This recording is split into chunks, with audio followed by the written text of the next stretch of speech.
remote control. Obviously we will look and see how that mounts. Ignition.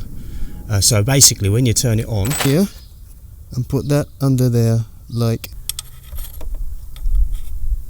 there we go.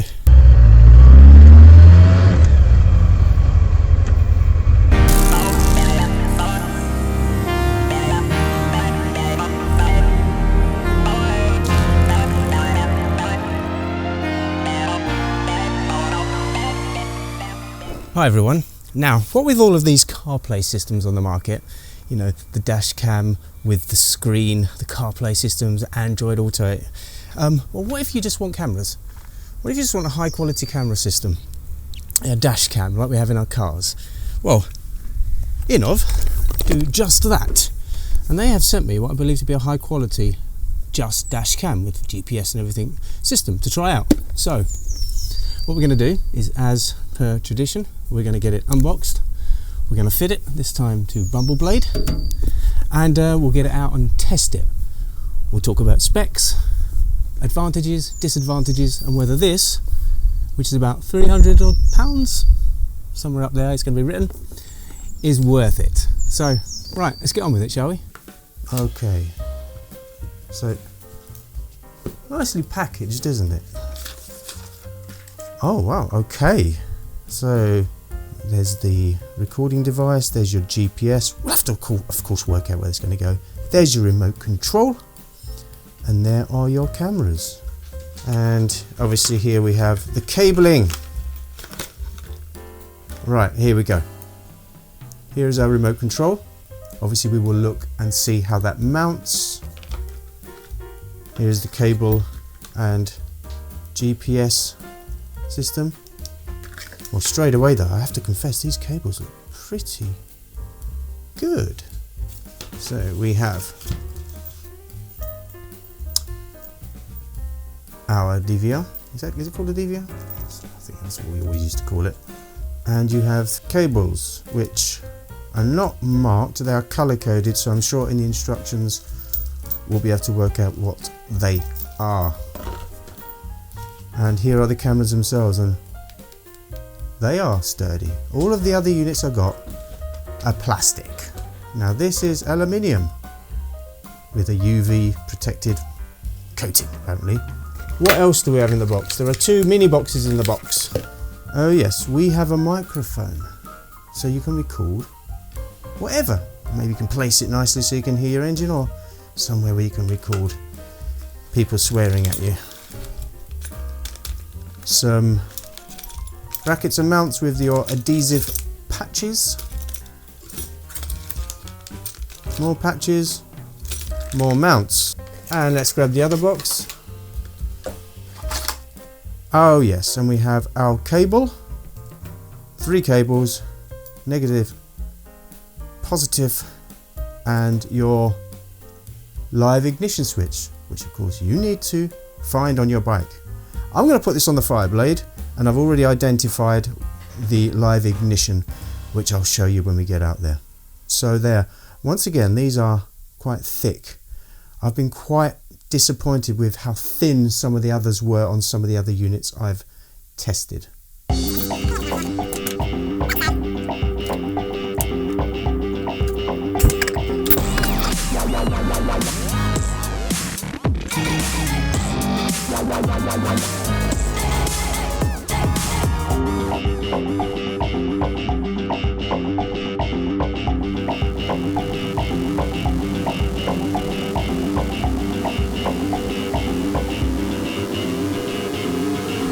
So one thing I've noticed looking at the instructions is you have 3 ways to mount. You've got without the L-shaped bracket, so a little washer which I can't seem to find anywhere. You can do it with this flexi mount or with the L brackets. Now looking in the instructions, there is only one of these, okay? I think for the rear, possibly going to be using an L bracket like that. So I was looking for a second one of these, but no, there isn't one. Loads of L brackets, loads of these, but that. A little bit fiddly, nothing too bad. Oh yes, and I didn't mention before, but this is a 1.5 meter and the other one is a 2 meter.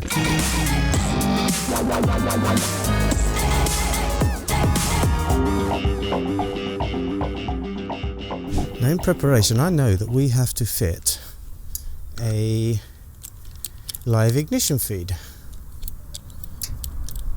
I did put that there just while sodding around before, so take that as fitted. And what I've done is I've come off of the fuse box and I'm going to show you that.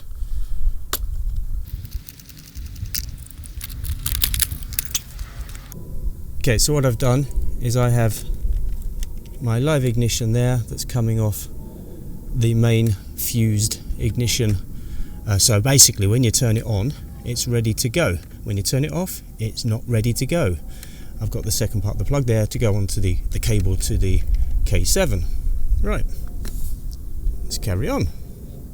And of course I am wondering if we will be able to do this without having to remove the tank. We shall find out. As I mentioned in the unboxing, these cables aren't too bad. Now there's my live ignition, of course, ready to go to there, so we'll work that out.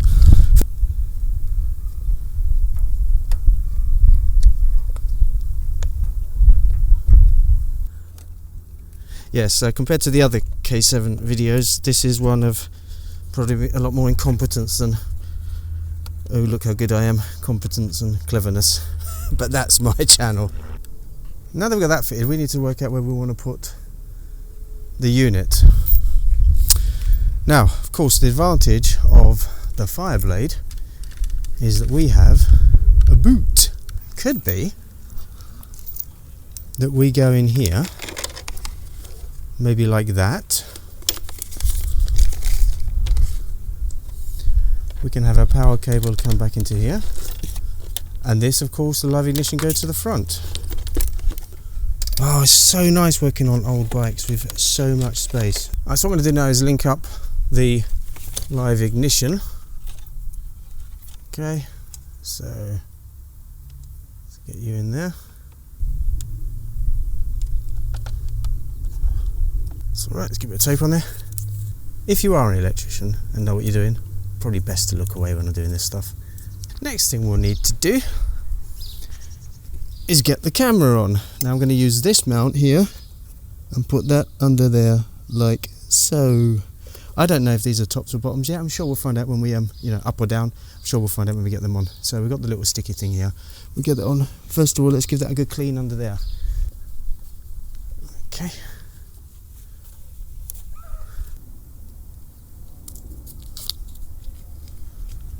Now we've got to make sure that we are nice and centre.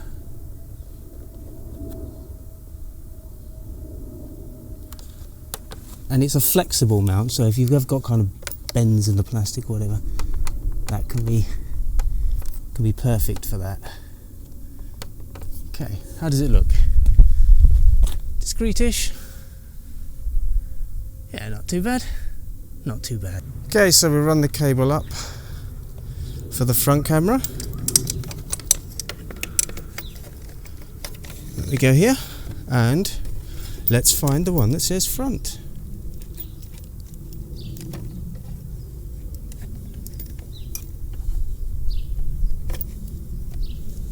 It doesn't, so I'm presuming one's as good as the other. Okay, well, of course we will find out, won't we, if they don't work. Right, for the rear camera, what I've done is I've used two of these L-shaped brackets, gone through a hole that was already there for some reason, and there we go. Seems okay. I might need to put a few more spacers in there just to bring it out a bit further, because it might be a little bit angled towards the wrong direction. Now for the remote control, temporarily I'm putting it here. I don't like it on the right side because you can't use it when you're using the throttle, but there's not much of an option here at the moment until I figure out some kind of a different bracket system to go on there, or somewhere. We shall look at that. So what we're going to do next is run this cable back.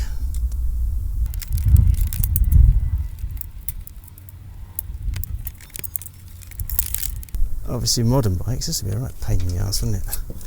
No space to do anything.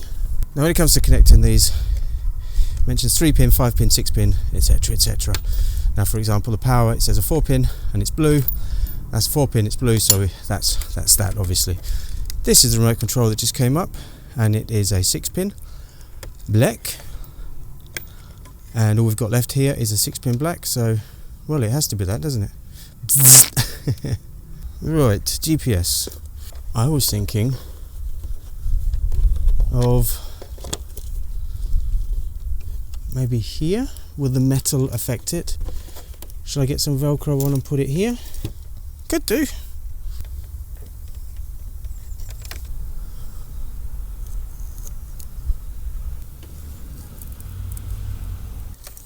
So what we got left is power and the microphone. What do we want to do with that microphone? Should we keep it here at the back for now? Now once it's all tidy, once it's all working, sorry, that's when I do the big cable tidy up. Now what we'll do is, because it's a live ignition, so turn on the ignition. Did we see anything here? Oh yeah, look. So we're recording. Oops, did I just turn it off? There we go. Okay, so we're pretty much linked up. We've got our front camera on. I've set the angle. Also, same for the rear camera. I've got that sorted. What we'll do in a bit is we'll play around with the app and we'll see how it goes. Now you have to, of course, have the ignition on, so you can't sit in your house and muck around afterwards. But well, at that point, we might as well actually get some decent footage and go out on the road. Okay, a couple more cables to tidy up. But apart from that, Bumbleblade has eyes and ears. Right. What we're going to do now is get out and just give it a test, so I can get some footage and put it up there so we can see what the quality is like front and back. And then we'll have a look at the app and we see how we actually download from the camera. I presume we're going now.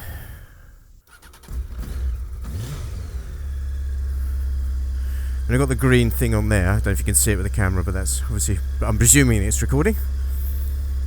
This could be a test for nothing if something's gone wrong.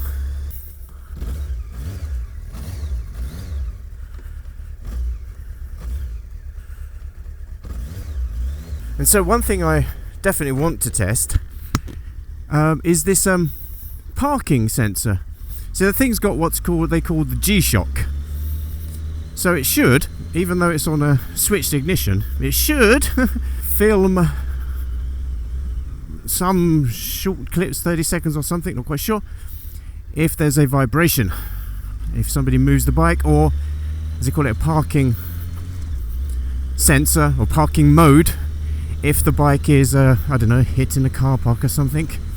It does talk about 24/7 kind of surveillance, but I'm not quite sure how that works. And I don't know how it gets the power if you're on a switched ignition, although you do have a positive and a negative, so maybe it bypasses the switched ignition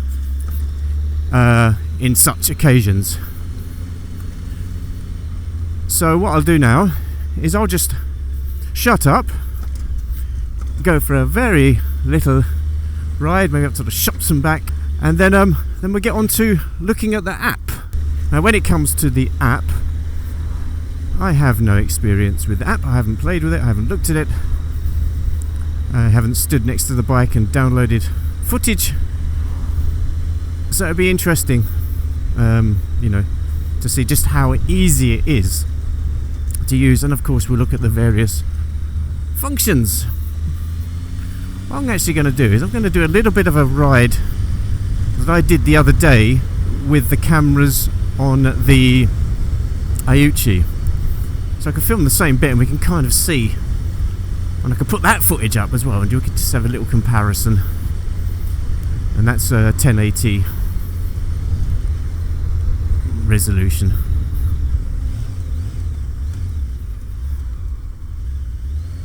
Thank you.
I am going to see if I can get this parking sensor to work. So I'm going to turn off the bike. Right, it's completely off. Now, let's see what happens if I do that.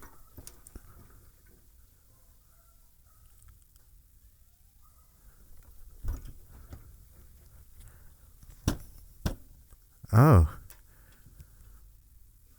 it started recording, so you probably can't see, but me hitting it, even with the power off, it's powered on some recording. See how long that goes for. So that would obviously simulate someone hitting your bike or moving it.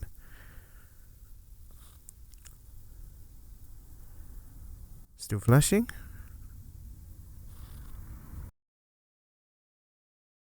Now what we need to do, so obviously we're powering this up, let's just wait for it to stabilize. Then we're going to go in and grab the Wi-Fi, which should come up as Innov. There we go, Innov. Presume that's connected. Let's go into the actual app itself. And as the parking videos, I mean if we go back into the main folder, because that's where I was before, and we hit documents, and we have our camera files. We have continuous videos. So this is the stuff from the test ride, and you can multi-select like this and just hit download, and that is as easy as that, and it's quite responsive, isn't it? In our actual app, we have a Wi-Fi, the Wi-Fi password 123456778, a resolution which you can change to 1080 or 1080 30 frames per second, so 1080 60 frames per second, 2K 30 or 1080 30. We'll leave it at 2K 30. Bitrate high, image normal, orientation rear normal, loop recording 3. You can change that to 1 to 5 minutes. You've got your pre-recording switch, front and rear. I've got it on the moment. Mic volume, leaving it at 2. You get a lot of noise, obviously. When you're out, date and time, water display, your speed display on or off. So, you know, if you don't want to get caught out doing silly things, you can turn that off. You got your miles per hour, which you can change to kilometers an hour. You got an Innov watermark if you want, which I will leave on. Your storage stuff from your card. And that's that parking monitor. There's your gravity center. Do you want to use the accelerometer? And then light source frequency and whatever that means. Let's get this stuff edited into the video and see what it looks like. And then we can kind of decide if we think this is a excellent unit. But personally, it's good, isn't it? You've also got stealth mode. If you don't want to put any of this stuff on here, or your GPS, you can just literally put the camera somewhere. Maybe you've got a classic bike. And what you can do there, although what you have to do there is if you want to launch, because you haven't got the remote control or the GPS, you have to launch the recording from your phone. So just bear that in mind. But you can do that if you want to do, as they call, stealth mode. Right, as you can see, I'm back on the bike. I thought I'd give it the kind of, the final conclusion bit. Any excuse to ride, really. Tell my wife, I've got to film something. So, let me just turn round. And as the light is dimming, I thought it'd be a good idea to see, what it's like in lower light. So have a quick look at that. It's not dark yet. Now, when I do get home, when it is dark, I can't be asked to ride in the dark. I'm going to just kind of turn the cameras on in outside my house in the dark, and we'll see what that is. Although I have seen some other reviews that have completely done that, and it looks pretty good.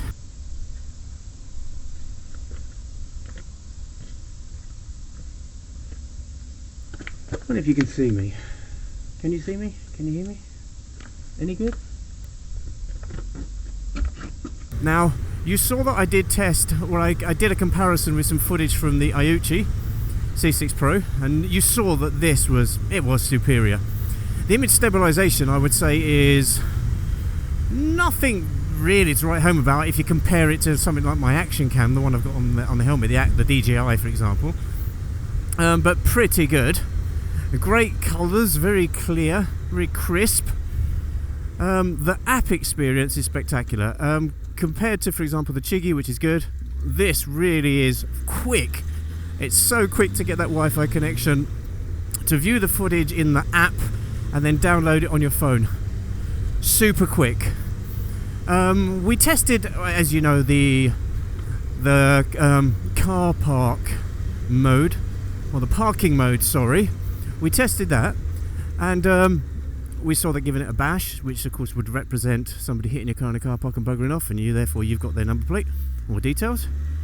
When I was rolling the bike back to get ready to come out on this final conclusion, it started filming, so that was just moving it. So, you know, so maybe that's that 24/7 surveillance.